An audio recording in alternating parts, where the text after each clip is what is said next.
WLNS who's here. We're glad that they're with us today as well. Oh yeah, I remember this room.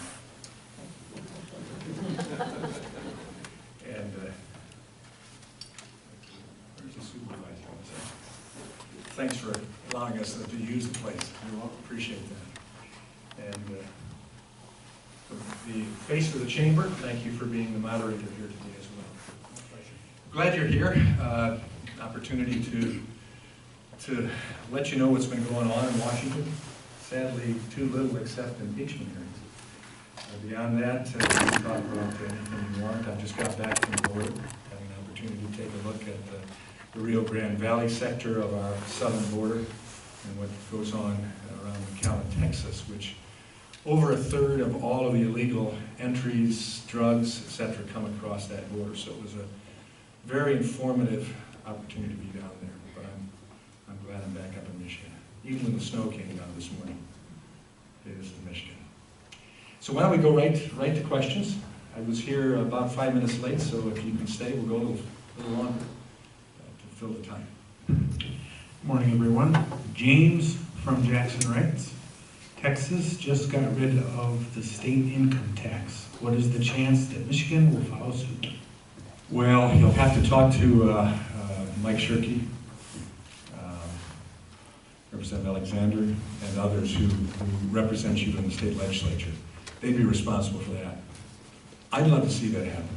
I think there are better means. We know the states like Florida and Texas now and others do encourage people to move their direction. Even sadly, some of my constituents are now actual Florida residents because of the tax savings that they have. They come back up here for a little less than 6 months, and they spend the time down in Florida. I think there are ways to encourage, but that again is a state legislative issue. How do they offset that? Various ways. Other taxes that are in place, user fees. Would it be like a sales tax increase on groceries? Various things. I don't know all the process, but that would be a state legislative issue. I actually lived in Texas for a period of time, and their sales tax is something on the order of around 8.5%, plus there's other minor fees embedded into everything else. So that's where the offset comes from, in my experience. And what they do, generally speaking, they say let's give people some choice in how they pay their taxes by what they buy. If they choose not to buy it, they don't pay it. If they choose to buy it, they pay it. But they know before they do it that they're actually helping the system along. Both Brian and William asked similar question. I am currently studying for a tool and die certificate and have noticed the demand for skilled trades and that the tuition is significantly less expensive than most colleges. Are there any proposals, bills being looked at to encourage young people to explore the trades rather than spending thousands of dollars on degrees of dubious value in the market? Well, I applaud you for doing that. If that's your sweet spot and you're going that direction, I applaud you. We need more people in the trades. And I'm glad our last governor, and I think it's continued on, we tried to change the nomenclature from skilled trades, which they are, but the professional trades, because they're professions as well. I just came from a manufacturing site here in Jackson, and the owner of the facility, and it's a very successful facility, international facility now, started out as a vocational educator right here in Jackson County. And he took back the history of the time when we started to make it appear that you weren't quite as bright if you went the vocational route. He called it the short bus, the short school bus. If you were on the short school bus, you were going to the Voc Center or the Career Center. And that meant that you weren't quite cut out intellectually, to go to college. Well, that's just false. We all know people that are as intelligent as the day is long and can do things that we never thought about doing, who are creative and can manufacture things, build things, construct things. And this country doesn't remain great without having the ability to build, to manufacture, to grow things as well with the agricultural industry, etc., but to manufacture.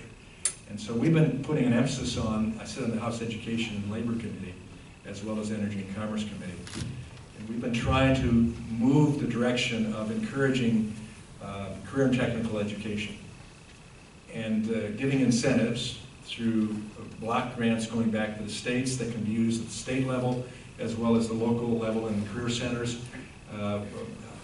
Manufacturing entities like JAMA, for instance, community colleges, and most recently in the Higher Education Act reauthorization we voted on in Education Committee last week, allowing Pell Grants to be used for short-term education endeavors as well.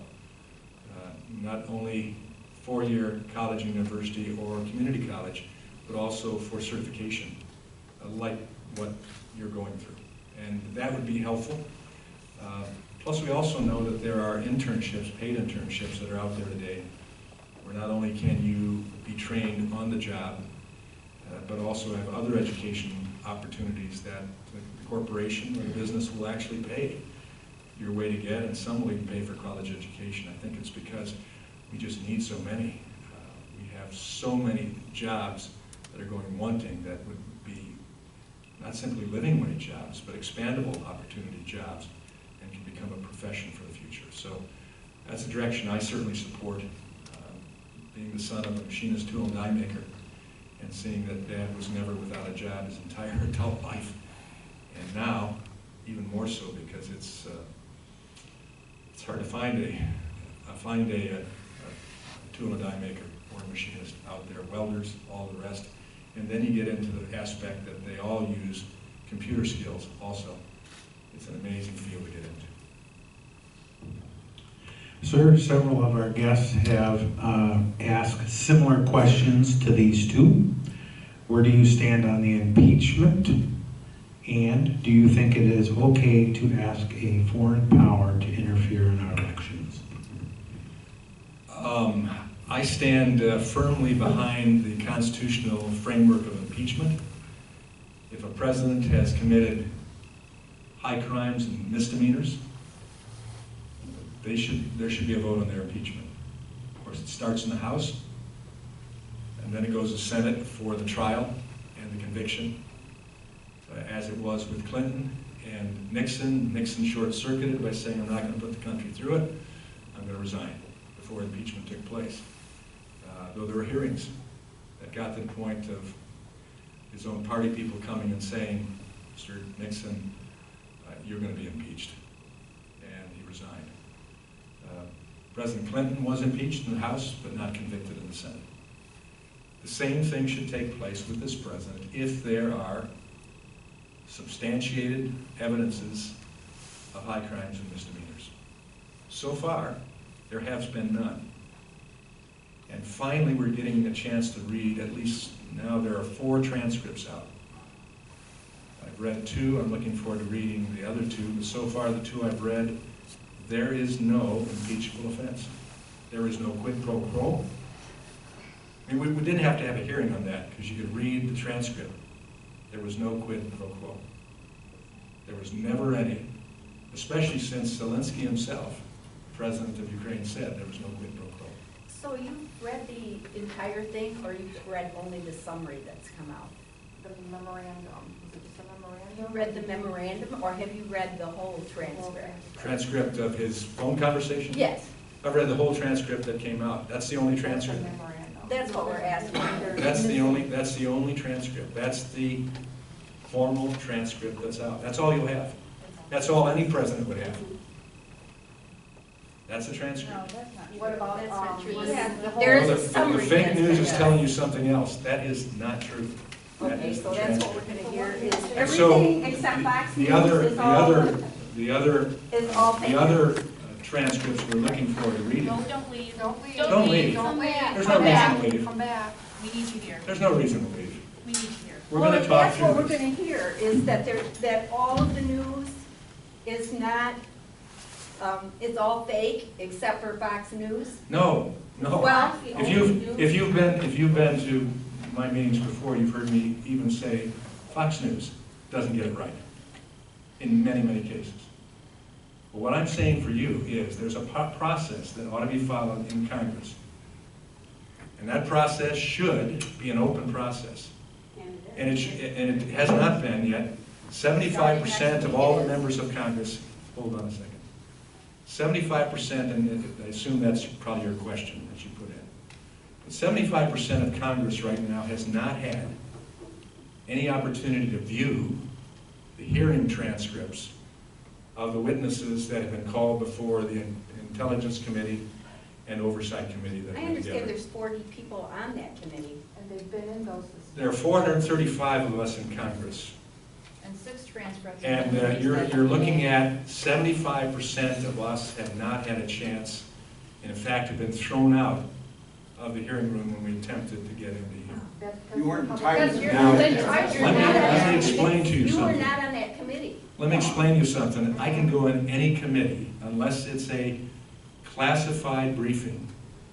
I can go in any committee, and I've sat on, been waived on committees on which I don't sit. And I've been allowed to ask questions after every committee member has asked questions first. That happens all the time. As chairman of a subcommittee for 6 years, 8 years, I had the opportunity to waive on members of Congress who are not on my subcommittee, or even on the full committee of my sub. I could waive them on, and they would just simply have to wait for every other member of that subcommittee to ask questions or first of the witnesses before they could.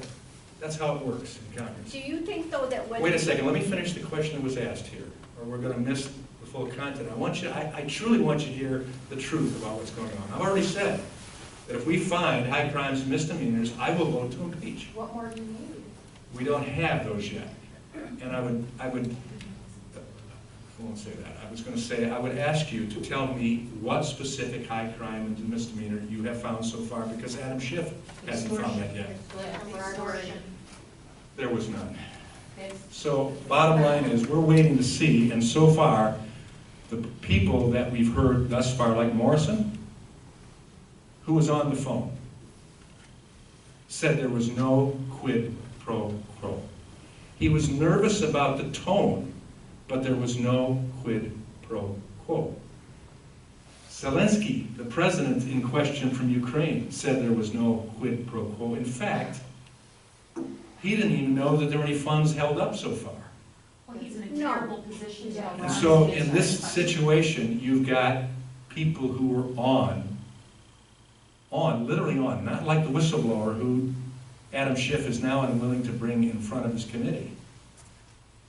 Because it shows that there was collusion between Adam Schiff and the whistleblower beforehand, No. where there was contact made with the whistleblower before the hearings began. This is such a bogus argument. So, Yeah. I don't, it may be in your mind a bogus argument, but it's the facts. It is not. And I have to deal with the facts and what's going on. That's not the fact. Well, okay, that's, It's even the news alternative media has facts. reported that out now. No, it's not And true. so when you have people who were there in the room who say there was no quid pro quo, and you have We had Sunland yesterday Zelensky who saying asks the there was. president, could you arrange a meeting with Giuliani and me? And the president says, yes, I'd be glad to do that. And oh, by the way, when you talk with him, ask him about former Vice President Biden and his son. Now remember, Biden was on a video bragging about what? That was taken out of context. These are all the speaking points. Yeah. It was his video. There was a movie It was his video. over and over again. Foreign relations. This is the beauty of America. We can all have our opinions, but the facts are the facts. He was on bragging about the fact that he was able to push back on the removal of a prosecutor because his prosecutor was looking into this company that his son was involved with. And he was proud of that. Now, is that not quid pro quo? If that isn't, Congressman, I think we can all agree that there's, on both sides of the aisle, there's problems like this. I don't think that anybody here would dispute that. I'm not disputing that. I'm answering the question about this impeachment hearing. Why, at this point in time, I see no reason for impeachment at all. And right now, because of this, we're not dealing with USMCA. We're not dealing with health care reform. Remember the Democrats ran in this last election saying that they would reform health care? What have they done so far? What did the Republicans Republicans did. Nothing. They said they were gonna get rid of Republicans- Obamacare 20 minutes after they Republicans took are in the office. minority. And so Nancy Pelosi has the obligation to move forward things that she promised. And 31 members who are in seats that Trump won the last election of hers are very concerned about that. There are 2 members here in the Michigan delegation, Democrats, who've talked to me and said, we need to pass USMCA. And I've said to them, well, what's the speaker say? Well, right now, I'm hopeful. I'm hopeful that we'll move forward because the USMCA that replaces NAFTA will give us a real leg up and opportunity for our farms, agriculture industry, and our manufacturers. That's what needs to be done. The sham hearings that are going on right now are taking away all of the air from the room of working on things that you want and I want, and I think we can even agree on. So, About all the bills that are sitting on McConnell's desk that And your he hasn't passed. House has voted on and passed. And let me answer that. They were voted on and passed in a total partisan fashion. Do you expect something that I couldn't vote on? And was sent over with no Republican votes on it? For Mitch McConnell to take that up? Yes, Yes. No. yes, because it was It won't passed by the happen. House. It won't happen. That's not how it works. Yes, it You is. work for a bipartisan bill. And that was the beauty of the last term of office, as we sent bipartisan bills over, including a healthcare reform bill that had Democrat votes on it. And sadly, John McCain deep sixed that as a final vote that didn't allow the 60 votes. Is it true that you? But that's what voted we against have right the now, but there's been no effort to do that. And that's the concern, because as I sit on an Energy and Commerce Committee, that used to be a very nonpartisan committee, Democrats and Republicans working together. We all need energy. We all want to deal with the environment. Unfortunately, You here didn't in, vote on the bills yesterday that went through. Was that because you weren't there or because you just didn't want to vote yes or no? what bills are you referring to? They're listed on your website. There were 3 energy bills that were voted on, and you said you didn't vote. So I'd like to. Oh, the 3, know why. well, we're going to get back to questions, but I'll answer you on that one. I left, First, I'd like to say. no, let me answer your question. Let me answer your question, because that wasn't written down. So let me just answer it. I was on the airport heading for the southern border. Okay, that's fine. Those 3 bills meant nothing to me because they were for the Grand Canyon. I want to compliment you, because the last time I came to one of these, there was no give and take. You didn't allow any questions from the audience, and I applaud you for being willing to have. Let's make it very clear. The media is here. I always allow questions from the audience. That's not true. That is not true. What are those? No. What are those? No. I said from the What are audience, those? not cards. And you I'm know saying why? From the audience. And you know why? Because it comes like this, and pretty soon we don't even get those questions Well, answered. whatever. Well, so And you- people, yeah. So You were look, just at the border, you were just at the border. make fighting sure people that know- it doesn't go the wrong direction about facts. We always let questions come from the audience. So you But voted not no against directly medical from the audience. screening That's my for point. people. Brian from Clark Lake asks, what can be done about getting people off welfare and back into the workplace? It's a great question. We need to do that. Number one, we've got 7 million jobs out there right now without people filling them. 2 problems. One is training, making sure we have people trained. I've got to work around this thing. We have to have people trained for the jobs that are available. And I think we're stepping up on that. You sit in a community right now in Jackson County that has done yeoman effort in trying to get people trained for the real world jobs. With community college, with the Career Center, with JAMA, with ShopRat, all of that is really keying in on the fact of we got behind in the careers that make a difference in our world, and now we're getting back to it. But the second thing is, we've given perverse incentives for too long for people not to work and receive assistance not for a short period of time, but become a way of life almost.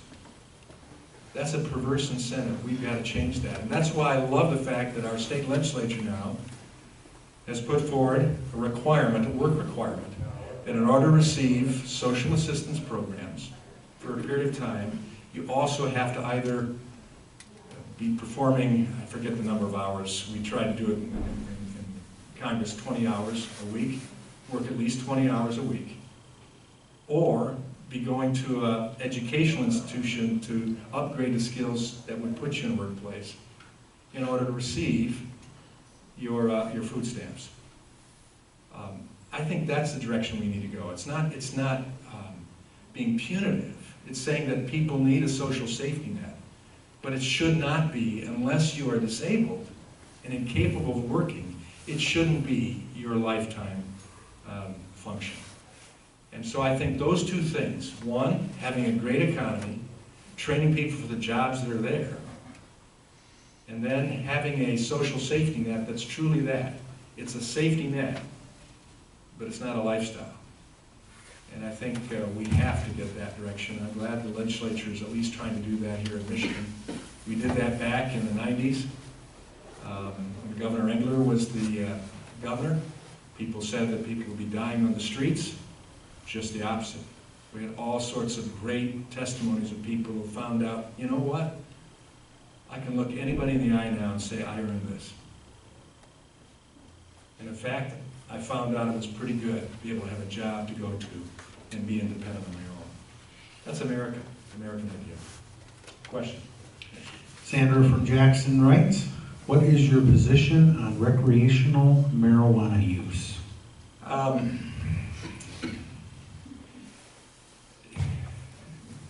It's one of those yes or no's. Yes and yeses and yes and no's. I'm enough of a libertarian to think that, hey, what you do on your own time, with your own life, with your own resources, that's okay. But when it impacts your ability to have a job, and in fact, I walk in businesses that say hiring, but also on the sign on the bottom it says, if you can't pass a drug test, don't apply. I walk in manufacturing facilities that right now have decided that they're not going to take blood tests anymore because they can't keep enough people on the job. And so unless you are in a critical job where there's danger, not only to yourself but to someone else, will probably take a chance on you. I mean, that says something about a society that says that in this case marijuana is so important recreationally that we're willing to make it more difficult for our businesses, corporations, to have people in the workplace and to encourage people to do what's right with their own life so they don't run the risk of losing a job that they've finally gotten.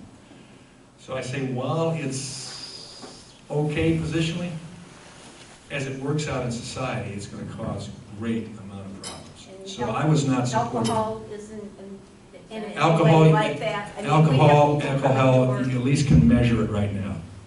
You have no breathalyzer for marijuana, and it stays in the system longer as well. So that's a challenge. If we had that, that might be a different story. Next question. Jeff from Jackson writes, Washington has begun taking steps to pull out of the Paris Climate Agreement. Given that jobs, health, energy, agriculture, and the economy depend on our natural resources, how do you foresee the U.S. taking a lead in the technological and infrastructural opportunities needed to meet the 21st century challenges? Well, I think that's another reason why we don't need to be in the Paris Climate Agreement. We're not the bad actor. Have you noticed?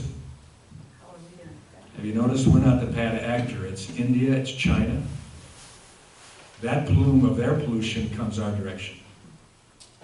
How many of us are choking from the pollution that keeps us from being able to see the sky, our Great Lakes? It's constant stewardship, yes. How are we But going to be the more minute, effective not in that? a report came out from credible scientific sources about the Green New Deal just recently. I was delighted to see that. Said if we implemented the entire Green New Deal in the United States, it would not show any difference in the pollution level of the world right now. Why? Who did that research? Because we've done it. We can check on that for you and get it for you. But backing The out bottom line is, the answer to this is, We're the ones that have cleaned up our water and air. That's not true. And And- Trump took all the and we're Great the Lakes. ones. Trump took all the funding away from the Great Lakes. See why we That's have, what that see says. how, the rest of you, why we have questions on But cards. how can you, It allows us to get more responded, If you're because not- my answer will never be accepted by some, and that's okay. But the fact of the matter is, it is not our problem. We have gone a long ways toward cleaning up the Great Lakes. It's been a bipartisan effort to make sure that we continue having funding for the Great Lakes Restoration Initiative. And in fact, we've got approval now to increase that from $300 million to $375 million next year. So we keep doing that. It's not For the just the Great lakes Lakes. though, it's the wetlands. The Pheasants don't wetlands, even we've grow in done Michigan. wonderful things, and, oh, we've got wetlands all around, I duck hunt in them, all along Lake Erie. Well, there's people that would like to pheasant hunt too, but pheasants don't grow here. Well, there are other reasons than the Paris Climate Agreement. how does that But the help Paris us Climate Agreement, affect what we that? did was we said to China, in 30 years, you have to come up with something. 30 years, you have to come up with something. In 30 years. And we had to agree to do something right now. And we're not the dirty nation. And if you've traveled around this world, You think coke industry we are the is leader. involved in We are the leader, and that's why They the don't beauty have of the any fact pollution? we set the standard. Next question. Sandra from Jackson writes, the SHIELD Act, HR 4617, would help prevent foreign interference in our elections. You voted against this bill. What part of this legislation did you disagree with? I'd have to go back and check on it. I'm certain I had strong reasons to vote against it, because I do not want any foreign intervention in our elections, regardless of where it comes from, whether it's allowing illegals to vote, or whether it's someone messing with our communications, our electronic equipment, cyber attacks. No, the SHIELD Act had to do with political campaigns reporting Office of Assistance from foreign governments and ensuring online political ads that are not knowingly false. That's what was in the SHIELD Act. Well, I would love that. There's nothing wrong with that. You voted no on that. Well, there's a lot in any given bill. Mhm. So if you want to leave your name, we'll send you the information as to why I voted against it. Okay. I don't just vote against it because someone sponsors it that I don't normally support. The SAFE Act I- you also I voted vote- against, and the For the People Act you also voted against. These are both. Aren't those wonderful sounding election names? safeties.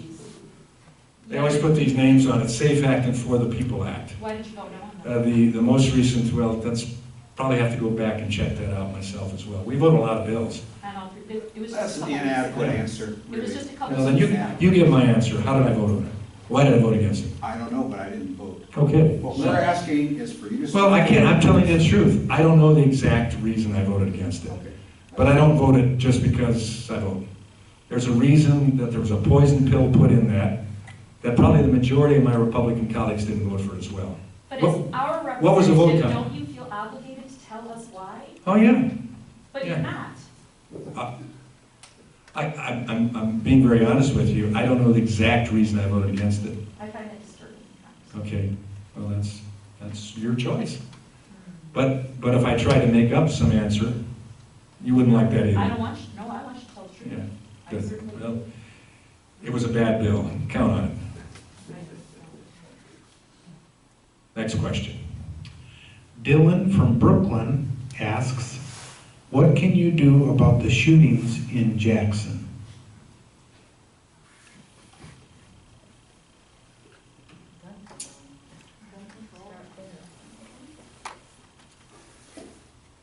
It's a big question. My personal opinion, it goes across the spectrum of the religious community, our homes, our educational system, our understanding of life and the value of life. And I'm thankful that Jackson is a relatively strong pro-life community, believing that life begins at conception and is sacred. And we want to keep that life. But when we break down society and the law enforcement becomes the enemy, and often spoken very strongly against when they're running into the problem and trying to protect us, that brings about real problems.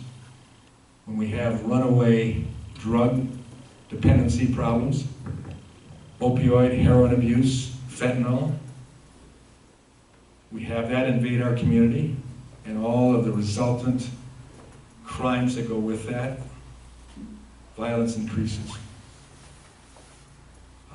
It's a common thread that runs through it that says a community has to take action together in unified fashion. That means we support traditional values, including the value of life. We support laws, and we expect people to follow them. And we support the law enforcement agencies that are put in tough situations. We blame nobody but the perpetrator of the crime. And I think that would help with what's going on. And we get back to the, hate to sound like an old guy, but I remember when the whole neighborhood was filled with mothers. I had my mother, but Josephine Roberts was my mother as well when I did something wrong. And the whole neighborhood backed up what we did together in a common value system that was there. It was a struggle to find that anymore. People Yeah, can afford that's- to stay home. And that's not done legislatively. now. You need 2 jobs at least. You can't My stay mother home. worked outside the home for a while as well. Oh. Could you address background checks and red flag laws, please? Is that a question we have here? Uh, We'll get that when we finish these questions. I hope you do. You know my answer, you've heard my answer before. I haven't heard your answer. The last time you didn't answer my question, so I'm heard it now. Sandra writes, do you support the regulation of indirect campaign contributions from corporations and unions? Do I support the, Do you support the regulation of indirect campaign contributions from corporations and unions? I would support all entities abiding by the same law. Unions certainly support very strongly a lot of candidates. Corporations can't, but they can go through PAC groups and other groups like that that are regulated by the law. Do you support that? I support that. Why? I support individuals having a say in their elections and being able to support politicians that they feel stand in support of their concerns. Is a corporation an individual? You bet it is. Individuals live in a corporation. They better have people in the corporation because you don't have a corporation without employees, administration, etc. And they have interests just like a union has interest. I don't oppose unions having the ability with PAC dollars, etc., to support candidates. Most of the time they are used against me, but that's their right. Okay. Casey writes, Casey from Clark Lake writes, can you provide some update or insight into how things are going at the southern border? Haven't heard much lately about kids in cages, families being separated, since it didn't get the traction towards stopping the president. Yeah, there's no kids in cages. I was in those rooms with the so-called cages. All they are is chain link fence barriers to protect those kids and females. That's a cage. And remember, these were built by Barack Obama. And they weren't Well, it's cages. still long. No, they weren't. When you have now 50% of the men who show up at a border with a child and say, this is my kid, and you find out that just back prior to May, less than 5% of those adults showing up with a kid at the border for asylum was a male, and now 50% are males. As one Mexican official told me this past weekend, we have not seen that big of a change in our male population in Mexico, becoming paternalistic in that way toward kids. And so you have a room, it's called the daddy-child room. Well, not a room, but it was an enclosure. And so those adults, males, with the child are put in that room. And there's supervision, there's eyes on what's going on there. And they're profiling. They're finding the father who has the child on his lap, spends time with that child, the child comes to him readily, versus the other adult male who has no child on his lap. The child that he brought doesn't seem to even want to be with him, and he doesn't seem to want to spend much time with the child. Gives an indication that this may not be the father or the uncle of this child. And now, thankfully, we have the ability to do DNA swabs of both the child and the adult. And many of those fathers are saying, I mistakenly said I was a father, I'm the uncle. Well, that's okay, we'll run the swab as well. Okay, I'm not. That's what we're dealing with. And the humanity of our country, and the humanity of our Border Patrol agents, and our National Guard troops that are there, changing diapers, dealing with that situation, and making sure that those people, legal or potentially illegal, are taken care of in a humane stance to what America is. Well, then why did you vote no on HR 3525 that would have provided for a uniform process for screening individuals coming into food courts? With a priority on children and the elderly. Well, Why did you vote no on that? the rest of the bill is the story. And if you see the vote count, and I'd like you to tell us the vote count on that. Republican, Democrat numbers. Oh, you want me to look up information for you now? No, you go ahead. No, I don't have my computer here. Okay, see, I think what she'd find is that it was a straight party line vote, maybe one or two Republicans voting with it. This is what's been going on this year. I'd like to know the This is what's been, we have thousands of bills that go through Congress. I can't remember every single point, but we'll find out on these bills. And I probably have staff right now that are looking up on computers to see, because we give rationale as the reason why we vote against a bill or for a bill. But in Congress, sadly, too often poison pills are put in these bills. It makes it appear like we're voting against something good, especially when it's called a SAFE Act, something warm and fuzzy, like the Affordable Care Act, which is found out was not affordable and doesn't provide the care when you need it because you can't afford to pay it. So where are those positions posted, sir? So those would be seen. Give our office a call, we'll give you the information. I mean, you can throw these numbers out, and you can throw the name of the bill, but there's a lot more in it. Have you read the bill totally yourself? Of course not. No, not the entire bill, I read. Let's go to the next question. Brian asked, what can be done This is to... the type of gotcha questions we get in the poison pills in the bills too, and we've got to read them and know what's in. I don't just vote against it because it's a Democrat. In fact, let me stop at that juncture. Maybe it'll encourage you. For the 115th Congress, last Congress, I was rated as the #1 most effective member of the Michigan delegation in the entire Congress. It's a low bar, low bar. We're looking for some bipartisan work. That's why. That's why I was selected as the #1 most effective member of the Michigan delegation. Debbie Dingell was the next one. What year was that? Whatever. It was the 115th Congress. We're in the 116th now. And that was done by notable universities, Vanderbilt and the University of Virginia. In the center, they call the Center for Effective Legislation. So I was listed most effective. Why? Because of the number of bills that I passed, more than any other member of the Michigan delegation, and the number of bipartisan bills that were passed and signed into law that I authored. So while I can tell you also I'm the most conservative member of the Michigan delegation, lifetime rating, I'm also the most effective as of last term. I'm going to try to keep it that way. A little more difficult when you're in the minority, but we're going to try to keep it that way. At least be the most effective of the Republican side of the Michigan delegation equation. So we're trying to do those bipartisan things. Debbie Dingell and I work on a lot of bills together. Lisa Slotkin and I are doing an event together tomorrow. We've done a veterans event together already.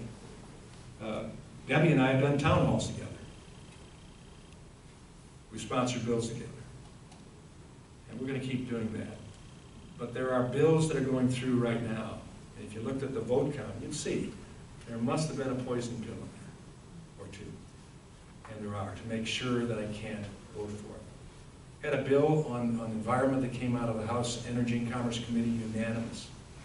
Before it came to a vote, Speaker Pelosi had put in several poison pills that disallowed us, as members of the Energy and Commerce Committee, Republicans, who had voted in majority, in unison with all our Democrat colleagues in Energy and Commerce, we ended up having to vote against that bill. Next question. What can be done to reduce or even eliminate voting fraud in upcoming elections? Number one, make sure that we have a good watch on our clerks. We've been talking with the clerks in our district to make sure that they have all the information necessary, that they understand what's available to them, and thankfully, we haven't seen much problem here in the 7th District with our clerks. Do a heavy job, and this time when you have, with what was passed in Michigan under referendum this last time, same-day voting, same-day registration, it's going to be even more difficult for our clerks. And when you have virtually anyone and everyone can vote absentee if they choose, no reason necessary, it's going to make it more difficult. But generally speaking, our voting process across the United States has been found to be very secure. Sure, there are other countries that have tried to intervene. Ukraine, Russia. They've tried to get into the system, but as of the last election, there was no indication, not done by the Republican Party, but there was no indication that they were successful in getting into our system. We want to keep it that way. Okay, red flag laws. Thank you. I could support a red flag law as you make sure that it doesn't overrun the constitutional liberties of individuals, senior citizens, veterans who come out and may have gone to a counselor because of PTSD potentiality. And there was an attempt just 2 years ago to say that if a person had gone to counseling as a veteran, that they would have their Second Amendment liberties abridged and couldn't get a gun. That's wrong. So that's not what red flag laws are about, you're misstating it. And the suicide rate amongst veterans is much higher than across the average population, which is why if there's a veteran who's depressed and has been clearly depressed, and the family would like to have his gun removed, notwithstanding his rights, they're all designed so you can go to court and present it, but this is a way to save lives. We talk about mental health issues. That's your red flag law. That wasn't the red flag law that we were talking about. It was broad. It was broad. I was asking you about red flag laws. I oppose red flag laws like that. Just because you're a veteran and you've gone to counseling, you have your guns taken away from you? That's not, you totally mischaracterized what I That's said. where it goes. Well, I disagree with That was a debate. I know you disagree with me on that. The fact of the matter is that the majority of people killed with guns are those that commit From veterans? suicide. Are those that commit suicide. They'll find another way if they don't have a gun. Well, that, yeah. So Much there's harder. another way, Take the guns away from you. so there's another way you can try, but an impulse with a gun is different than swallowing pills. Because you can always, somebody can find you, you can be taken to emergency room. I'm just saying, this is an issue that if you really want to impact saving lives, this is a way to save lives. It can be constructed in a very legal way so that nobody's rights are taken away. What about the Second Amendment? What about the Second Amendment? Well, that's a question. Well, I'm not asking that guns be taken away in general. There are some specific instances. If you have someone that is profoundly depressed, that for a limited period of time, with judicial oversight, a gun can be removed to save that person's life. I'm just curious what your opinion is, and I think I've heard it, and I respect I it, think you've heard my opinion on it. and I respect it. It's based more than opinion. It's based upon the Second Amendment, which gives us some challenges, but also mandates at that point we have to take care of our own then. And if that's not necessarily taking their gun away, That's watching over them carefully. That's where family comes in, that's where community comes in. But that's why I'm saying red flag laws, in their concept, the basic concept, sure. Let's make note that there's a problem out here. But when it gets down then to abridging someone from their constitutional liberties, that's a major question. I've taken oath of office to uphold the Constitution. I appreciate Okay? Thank you for taking my question. Obviously, today we're having problems with understanding where truth lies, with interpretations and opinions and facts and figuring out, sorting out those things. There is a way to do that so that the public is factually informed for everybody, no matter what news organization they listen to. What proposals do you have that might remedy the situation of the corruption that's going on as far as the truth is concerned in our media and in our political state in general? Because right now we have a situation where we have people on opposite sides of the aisle, we have Americans fighting against each other when that's not what we're supposed to be doing. So how do we make sure that everybody is on the same page with correct information? And how do we hold media and politicians accountable for those facts? It's a challenge with the media because we do have the First Amendment. Right, but there's restrictions on the First Amendment that They don't can't allow just say people to whatever just they say want. whatever just they because want. the First Amendment to it. No, And, they can't. well, pretty much they can. I have a Pulitzer-nominated journalist for a son. So there's a difference between opinion articles and fact articles. Yeah. But when you also have an internet, I have actually a statement for that. I'd like to hear from the congressman. But judges have gone on record, basically said that all, to a certain degree, most of what the media says is opinion. I think the issue is demands, number one, we think common sense. What actually would be happening? What oversights are there over things that are going on? And what has, in this case, for instance, when we're looking at what's going on with impeachment right now, 306 electoral votes elected this president of the United States. 306, more than enough. The overwhelming land space of the United States said yes to this president, just like it said yes to Barack Obama for 2 prior terms of office. I didn't like that, but you never heard me say anything other than the fact that he was our president. That's what's brought on all of this since almost before this president was sworn in, that we're going to find a way to get him out. Al Green from Texas. I can name a bunch of other of my colleagues who started out from the very get-go saying, we're going to impeach this guy. And some of them used very explicit language in recent days of impeaching this guy. That's what's going on. How can you have a conversation that goes toward fact and truth if you're unwilling to accept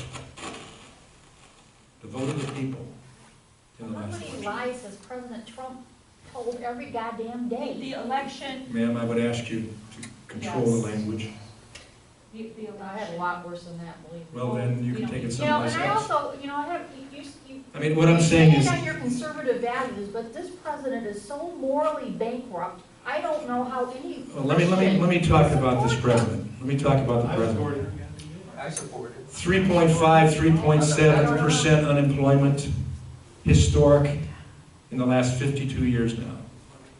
Last 52 years. I doubt it. You have the lowest unemployment rate, let's listen to this a second. These are facts. These are facts that are even reported in the news across the board. 3.7%, 3.5% unemployment.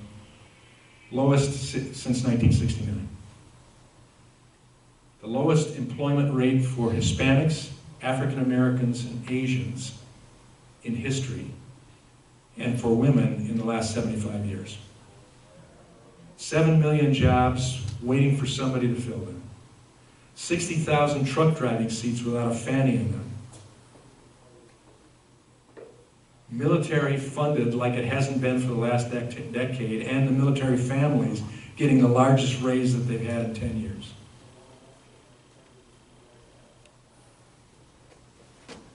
A growing economy, historic stock market. But does that all, No, let me finish my morally, point. can you really look at his I don't, tweets? I don't vote for any politician to make us a church. I would like certain politicians, including the president, to have a different past history. Maybe some words. I would like Rashida Tlaib to not be selling t-shirts that says, impeach the MFer, but she didn't say MFer, she spelled the whole thing out. I would like that to be the case. Have you ever been to one of his rallies or Yes. You know? But the bottom line It is, starts there. bottom line, he's president and it's working. The policy is working. And you're Selling selling. This soul pre- to the How can devil. you give him credit for something that he just got elected? I mean, the Well- economy is like a long-term endeavor. No, He I was, just got there. the past president, remember Barack Obama said, in order to have a 2% GDP growth, we'd have to have a magic wand. Well, we've gone way beyond that, consistently now. The magic wand was found, I guess, by this president. And you're giving President Trump. I'm giving him, but I'm giving the U.S. House. I'm giving the U.S. House as much of that because we got the bills to him, and we had to do it tough ways. Had to do it through reconciliation to get the tax cut proposal through. Two of my bills that were regulatory reform bills, we had to do that through the Congressional Review Act, and he signed it, and it's had amazing impact. And you just have to talk to those people of the growing economy. And that's not government. That's the private sector. That's business and industry. They're the ones that grow an economy. And they will say, this is what's happening. They may not like the president's tweets.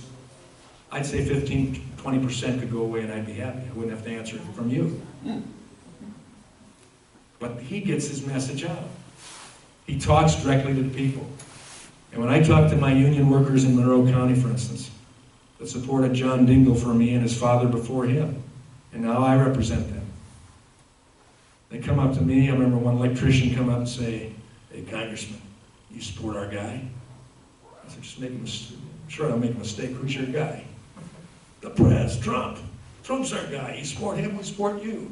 I said, well, look at my record. I voted for the policies that have been given the president to sign that is doing what it's doing right now. I think it's to spite him. Well, if it's to spite him, it's wonderful. I'll take it. Because I went through a lot of years with Republican presidents too, like George W., where we had lackluster performance. It's going gangbusters. You know, when I travel around the world now, I'll make this brief and we'll go back to next questions. When I travel around the world, whether it's Africa or whether it's Asia or whether it's in Europe, and I talk with parliamentarians and prime ministers and presidents as recently as 4 weeks ago. They chuckle about the tweets, but they say, you know something, we like this guy because we know where he stands, and when America's strong, we're safer. So that's where I come down. You don't hear me talking like that. You won't hear me tweeting like that. But the policy, I can't do anything but support. And it's better for my kids, my grandkids, and it's better for this country. So yes, I support this president. Can't we have a guy who Well, speaks, you- like a real person? you just gave us Hillary, and I couldn't support her. I'd hate to see what was going on. Yeah. No, you do gotta like. I got 5-minute late start, so I can go 3 more minutes. So, What about healthcare? what about healthcare? The Democrats said that they were gonna fix it. What is your position on Medicare? I'm on Medicare. And I don't want all the rest of you on Medicare. Why? Because it's not gonna last. It's been deficit spending since 2010. That's what they say about Social Security. Well, we better fix it too. I don't know if you know the expression, you're too young, maybe you know the expression of whistling past the graveyard. Well, we're whistling past the graveyard. And we better fix it to make sure that you and I, who have paid into Social Security, get what's been promised to us. But then give the opportunity for younger employees, or someone who hasn't started out yet, to have something that'll give them the ability to plan for their future, because they're not planning on Social Security to be there. And if we don't do something, and do it right, and not let the party politics so often say, just because we talk about fixing something, you are going to take it away from us. That's false. Well, the insurance industry is doing that. The insurance industry makes decisions that our doctors are supposed to be making on whether or not we're going to get care or not, whether or not we're going to have surgery or not, whether we're going to have a procedure done or not. The And let's insurance fix it. companies are doctors. What we did with the Affordable Care Act was have a one-size-fits-all plan. And we restricted it, and we even said to companies that had a good plan for the people, that was called the Cadillac plan, we're going to tax you, penalize you for having that, so you have to take that away from your employees. That took away choice. When my plan, as I've talked about in this type of format for several years now, is a patient-centered approach, where we give more competition, more choice, where your doctor and you decide what you need. I didn't need contraceptive coverage that Obamacare required. I may look young. I say that jokingly, folks. My wife is younger than me, but neither of us need contraceptive that was required that under Obamacare or obstetrics. So again, getting back to competitions, the patient-centered approach, and then letting the insurance companies, the big bad insurance companies, compete for what we need as opposed to telling us what they're going to have. And oh, by the way, government told them they had to pay for this, even though you didn't need it. And so they're going to cover it. And the cost has gone up exorbitantly. And now, literally, employers are losing sleep over having to reduce from an 80-20 plan, or maybe a 100% plan that they paid before, now down to 80-20. Now they're looking at 75-25, and some are looking at 60-40, and some are saying, you might have to just go it on your own. So you believe that the insurance companies should have more regulations put on them? I believe insurance companies should have at least more competition put on them. Competition, not regulation. They've got a lot of regulation, but that's not working too well, because generally it's the government that regulates, as you know, and we regulate in a way that's more of a one-size-fits-all, not competition. And so that's where we need to go to. But the Democrats said, got your votes last election to flip the majority by saying we're going to fix health care. They've done nothing on it thus far, nothing. One last question, since you haven't asked it. My staff is getting worried because we told the group that township would be here. How do you feel about term limits for Congress? I'm opposed to it. Why? Because the Federalists, who I think are wise men, who wrote this whole Constitution, they debated that long and hard. They said the only way this republic, it's not a democracy, it's a democratic republic, it's under a Constitution. The only way it survives is by people retaining control of their government. And to do that, they need to remain involved with it. That's why when you read the stories about before the internet and before TV and before radio and all that, they'd go down to the town pub, town tavern, they'd read the sheet that it comes through about the most recent court case or the most recent thing that went on in Lansing or in Washington. And they debate that. And then you had town halls back. They remained committed to knowing what their legislators were doing. That's why I do these town halls. Even though what you hear from me, some of you don't like what you hear from me, and some of you do. But that's what it's supposed to be. So if we put it on automatic drive, like we've done in the State House, how much better has your state legislature got since we've gone to term limits? It hasn't. It's who you elect. It's who you and I vote for that makes a difference. I don't care that John Dingell was in office for 59 years. His citizens thought that he was doing the job for them and they elected him. It was their fault or their benefit. Dominic Jacobetti, who I served with in the State House, was there for 44 years, died in office. The UP voted for him. They loved him. They got Dominic Jacobetti, Veteran Center, and everything else up there. Old Jake, I just followed him around. Every office he left, I ended up in. He was there 44 years. I was in Congress, one term, and you threw me out. That's term limits. You didn't send me back. 2 years later, I came back and said, "Are you sure you did right? This guy voted for Obamacare. He voted for cap and trade. He voted for the stimulus package." And he said, "No." And you put me back in. That's how it ought to be. I mean, it didn't feel good for me to be voted out. I didn't like that. But the people did it. And that's why I say term limits. I would support part-time. Part-time Congress, part-time legislature. In fact, first 4 years in the state legislature, I was one of the 6 people pushing the part-time legislature. Only 10 states in the union that have full-time states, legislatures. And Texas meets every other year. So I think I'd go to that. Can I ask just one more question?